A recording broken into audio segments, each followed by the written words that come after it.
आप PVC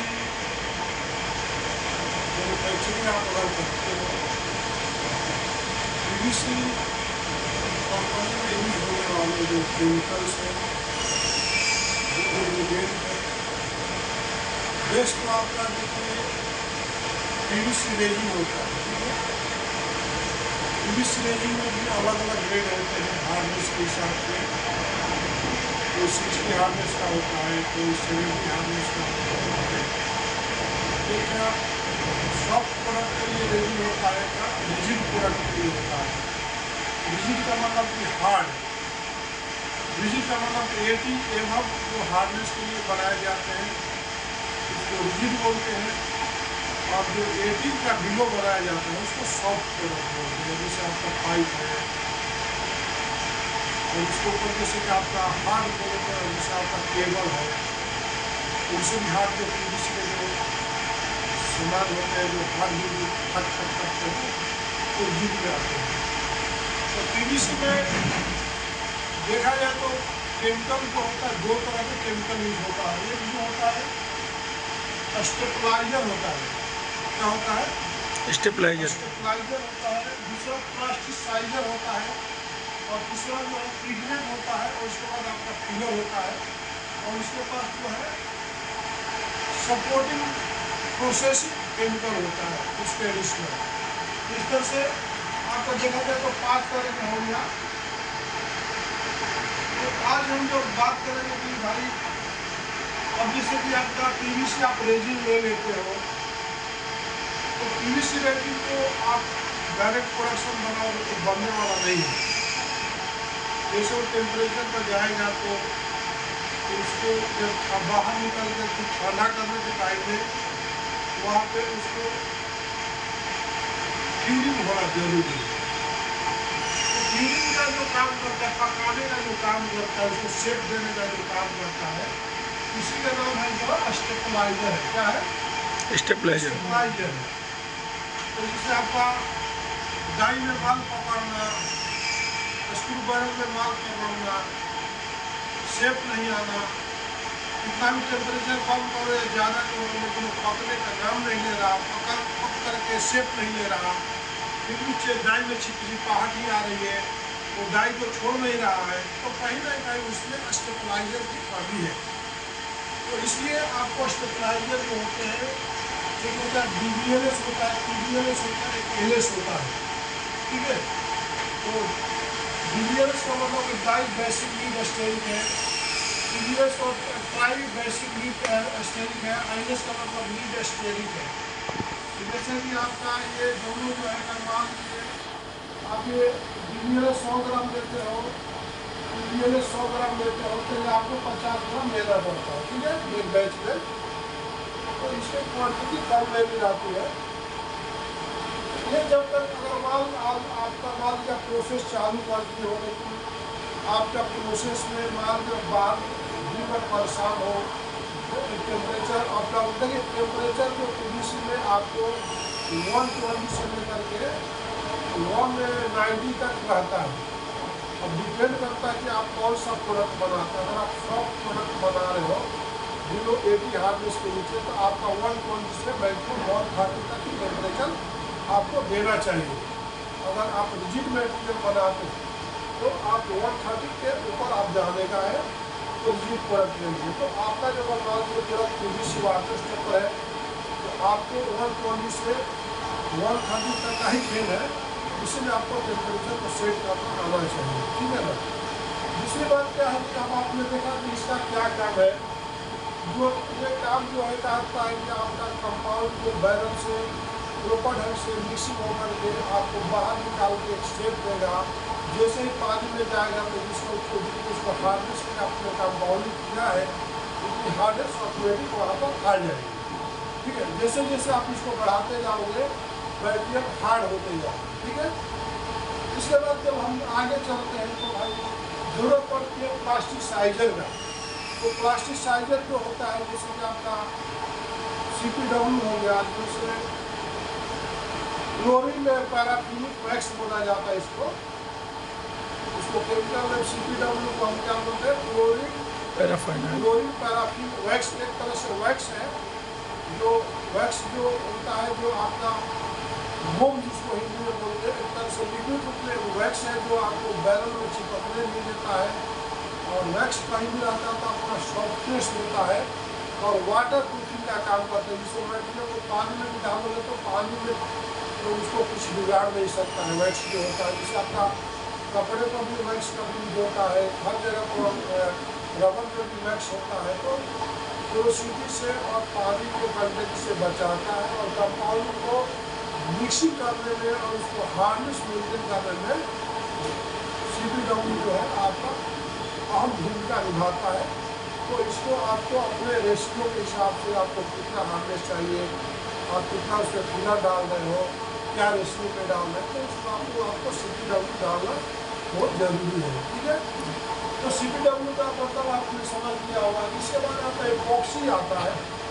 epoxy एक CPW से मोर देन 3 टाइम्स का रेट ज़्यादा रहता है, और ये भी एक तरह से वैक्स है।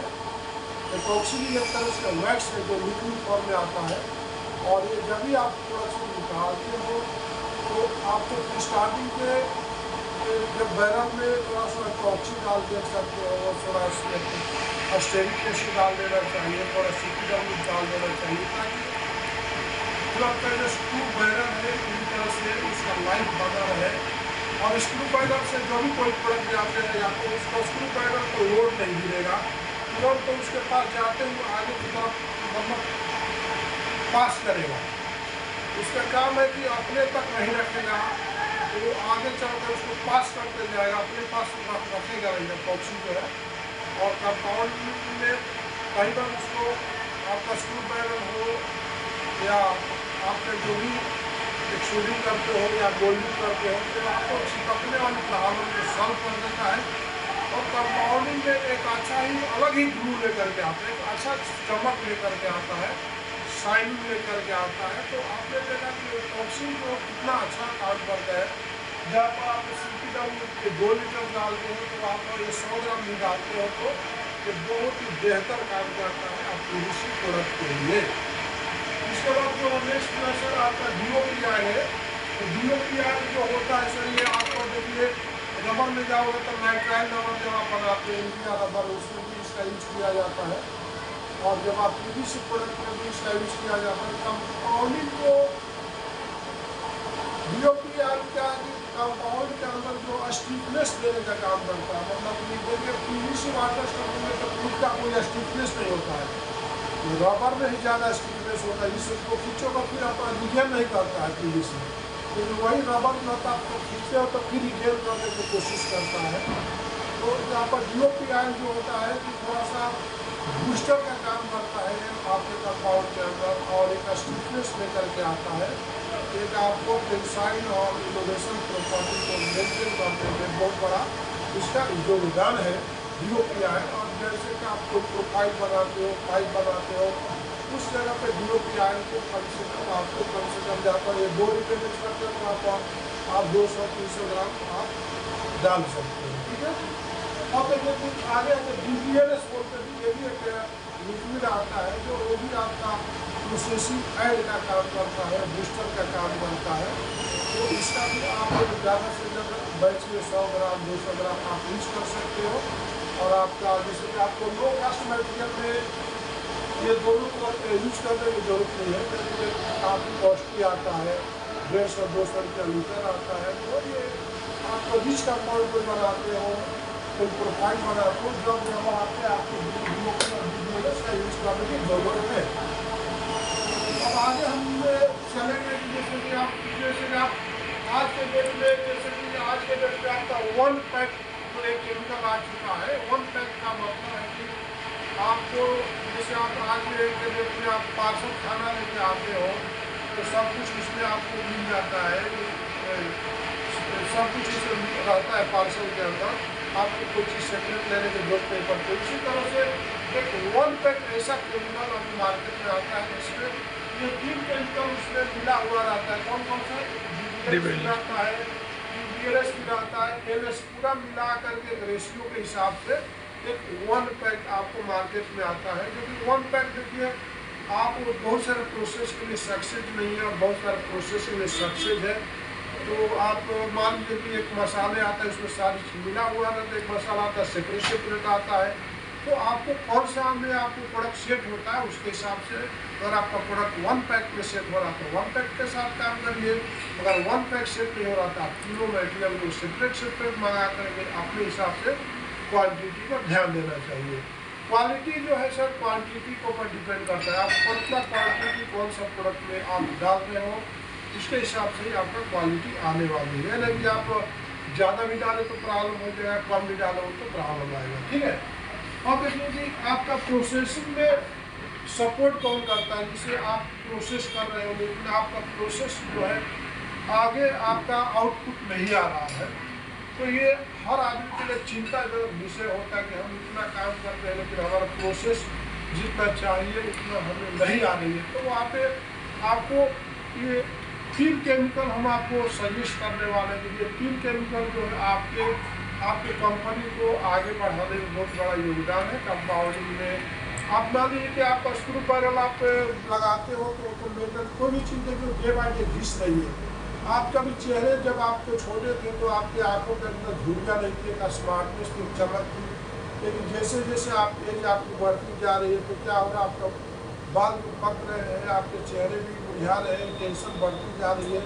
उसी तरह से स्क्रू पैनल का अपने आप जो लो कास्ट का मटेरियल आप यूज़ करते हो तो लो कास्ट का मटेरियल जैसे कि आपका कैल्शियम कार्बोनेट यूज़ करते हो, आपका वही प्रोसेसिंग मटेरियल यूज़ करते हो तो वो स्क्रू पैनल को घिसते रहता है कि उसमें क्या पार्टिकल बहुत सारे सैंडी पार्टिकल रहता है और जो कैल्शियम कार्बोनेट बनता कहाँ से एक सोर्स रहता है, मिट्टी से निकलता है और वहाँ से बनता है फिल्टर होकर सिर्फ ग्राइंडिंग होकर के, तो उसको बैरल को धीरे धीरे घिसने लगता है।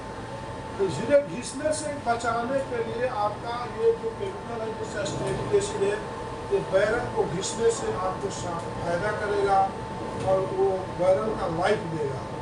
इसके बाद पैराफिन वैक्स भी आता है, जो इसमें ग्रेड आपको देखना होगा तो कौन सा पीवीसी का ग्रेड है, कौन सा रबर का ग्रेड है, वो भी आपको कम से कम एक बैच में 50 ग्राम डाल सकते हो, स्टेरिक एसिड 100 ग्राम डाल सकते हो। एक बैच अगर मान लीजिए 50 किलो का बनाते हो या 60 किलो का बनाते हो 100-200 ग्राम डाल सकते हो। इसके बाद CA का आता है कैल्शियम स्टेरिक, जो है आपके कंपाउंडिंग में मान लीजिए आप जो थिकनेस एक्सपेक्ट कर रहे हो थिकनेस नहीं आ रही है तो ये CS आपको बैच में 100 ग्राम 200 ग्राम जितना आपको नीड से उतना डालने से आपका उसमें थिकनेस भी आने लगेगा और ये ग्लो का काम करता है और कंपाउंड के अंदर थिकनेस मेंटेन करता है। कंपाउंड में देखिए एक तरह से कंपाउंड को पूरी तरह से अपना हर एक पार्टिकल तक पहुँच करके कंपाउंडिंग को पूरी तरह से अच्छा मास्टिकेशन में हेल्प करता है। CS जो CA होता है और ये कैल्शियम स्टेरिक जो होता है कंपाउंडिंग के अंदर पूरी तरह से अपना प्रतिभा दिखा करके, जिस तरह से आपका बॉडी 100 किलो का है, 80 किलो का है या 50 किलो का रहने दो, जब आप बीमार पड़ते हो तो पैरासीटामोल लेकर के आता है, डोनर टैबलेट लेकर आता है, जिस तरह से एक टैबलेट में वो आपके बॉडी को फिट एंड फाइट बना देता है, उसी तरह से CA जो होता है कैल्शियम स्टेरिक जो होता है कंपाउंड को मिक्स करने में, जो कंपाउंड को मिक्स करने में 20 मिनट लगता है तो 15 मिनट में कंपाउंड को मिक्स करने में हेल्प करता है और प्रोसेस में काफ़ी हेल्प करता है। आपको वेट भी कम करने में काम करता है, जिससे आपका ज़्यादा वेट आ रहा तो इसको आप डालें हो। कंपाउंड में एक ग्लोइंग लेकर के आता है, मास्टिकेशन अच्छा होता है और वेट को भी डिक्रीज करने के काम करता है और फास्ट एक्सट्रूडिंग में भी काम करता है। तो इसको आपको अपनाना चाहिए। अब हम आगे चले अब आता है कि भाई आप ये सारी चीज़ें आपने देखा, इसके बाद आपका पिगमेंट बोलो तो कलर होता है। जैसे आपको कलर चाहिए ना, जैसे मान लीजिए आपको ब्लू कलर चाहिए, वाइट कलर चाहिए, तो जिससे आप रेजिन का माल बनाते हो तो रेजिन आता हो तो वाइट कलर नहीं आता है, तो आपको कलर बनाना है, वाइट कलर बनाना है, ब्लू कलर बनाना है, तो आपको पिगमेंट की जरूरत पड़ेगी। जिससे पिगमेंट में सबसे इम्पोर्टेंट पिगमेंट क्या है, आपका टिटानियम डाइऑक्साइड है। क्या है?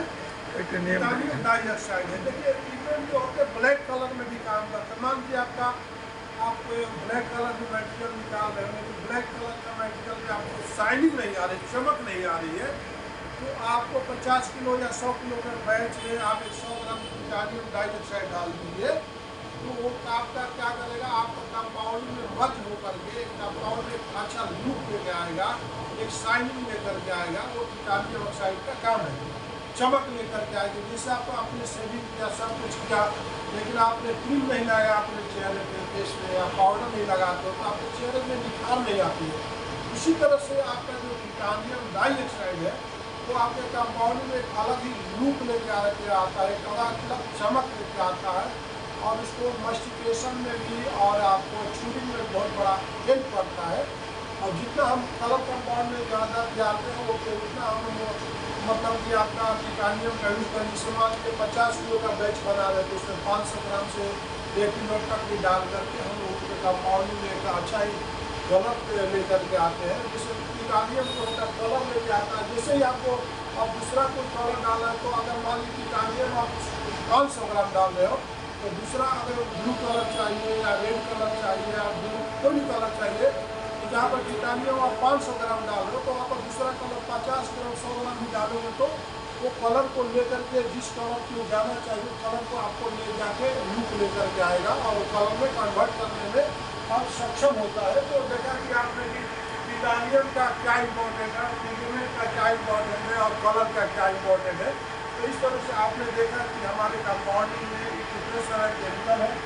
इसके बाद हम आप अगर बात करेंगे कि फिलर की बात आएंगे, जैसे ये कैल्शियम कार्बोनेट एक ऐसा फिलर है जो सबके लिए सबको सब कुछ सूट नहीं करता है। जिससे आप मान लीजिए आज ठंडी का मौसम है तो हमने स्वेटर पहन के रखा है, अब इसी तरह अगर गर्मी में हम स्वेटर को हमको जरूरत नहीं पड़ेगी।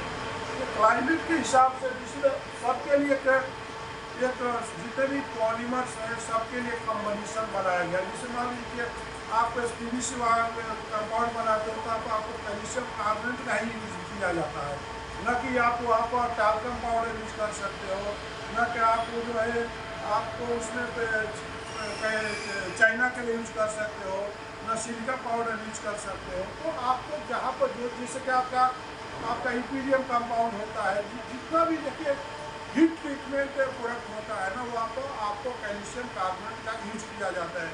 कैल्शियम कार्बोनेट एक ऐसा मतलब पाउडर है जैसे कि आप पेस्ट करते हो, कोलगेट अगर आप पेस्ट करते हो या उसमें भी आपका कैल्शियम कार्बोनेट का यूज किया जाता है। जिससे कि आपका जो आपका फेशियल पाउडर बनता है उसमें भी कैल्शियम कार्बोनेट का यूज किया जाता है। तो कैल्शियम कार्बोनेट जो इसमें अलग अलग ग्रेड आते हैं उसके हिसाब से आपका रेट रहता है।